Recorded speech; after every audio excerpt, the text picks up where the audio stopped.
Saudara-saudari umat paroki Meruya yang dikasihi Tuhan, salam sehat, berlimpah berkat, dan tetap semangat.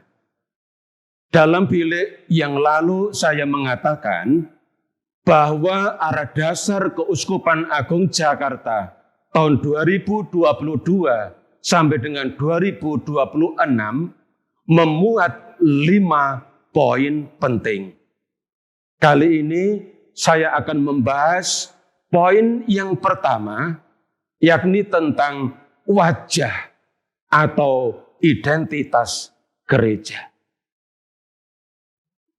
Gereja Keuskupan Agung Jakarta memaknai diri sebagai persekutuan yang dalam bahasa Latin disebut communio.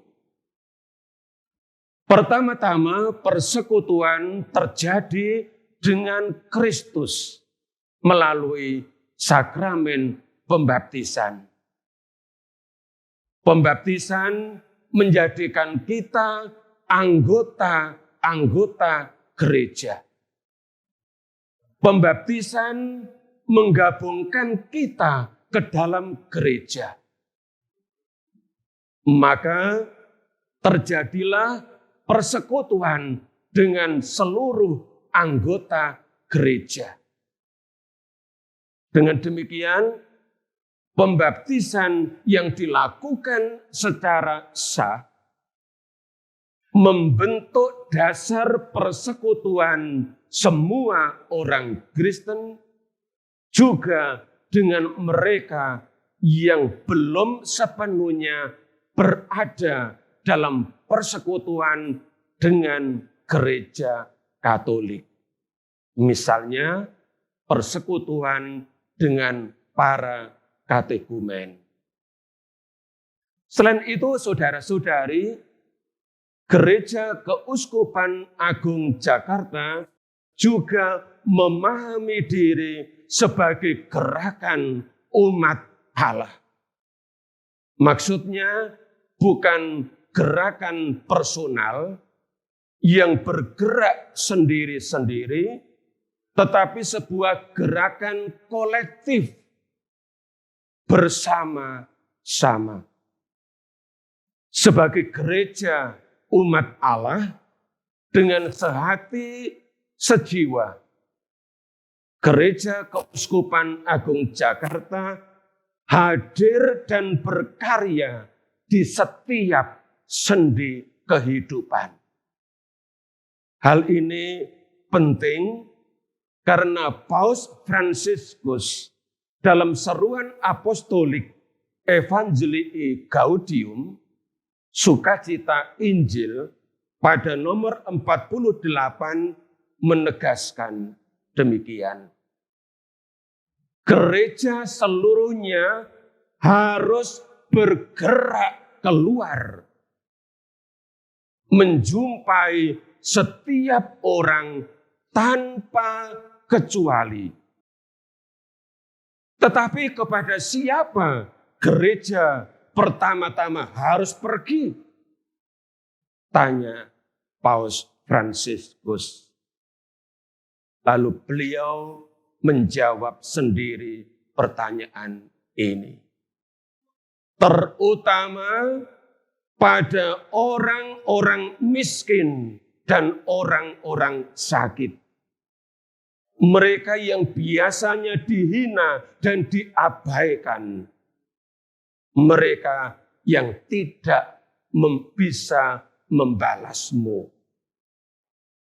Inilah yang juga harus menjadi arah gerakan kita, umat Allah Keuskupan Agung Jakarta.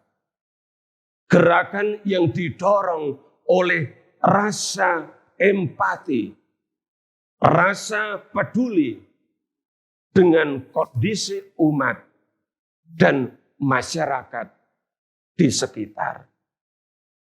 Saudara-saudari, mengakhiri bincang iman kali ini, saya akan mengutip kembali kata-kata Paus Fransiskus masih dalam seruan apostolik Evangelii Gaudium, sukacita Injil, pada nomor 49.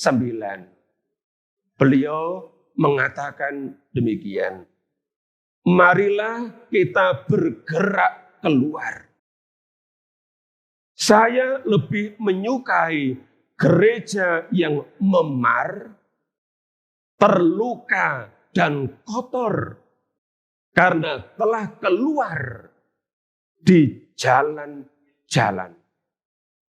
Daripada gereja yang sakit karena menutup diri dan nyaman melekat pada rasa amannya sendiri. Atas ajaan Paus Fransiskus ini, mari kita ambil bagian dalam menampilkan wajah atau identitas Gereja Keuskupan Agung Jakarta yang bersekutu dan sehati sejiwa bergerak, menyapa dan mengulurkan tangan bagi saudara-saudari kita, terutama mereka yang kecil, lemah, miskin, tersingkir, dan difabel. Juga mereka yang terdampak langsung oleh pandemi COVID-19. Tuhan memberkati. Sampai jumpa dalam bilik selanjutnya.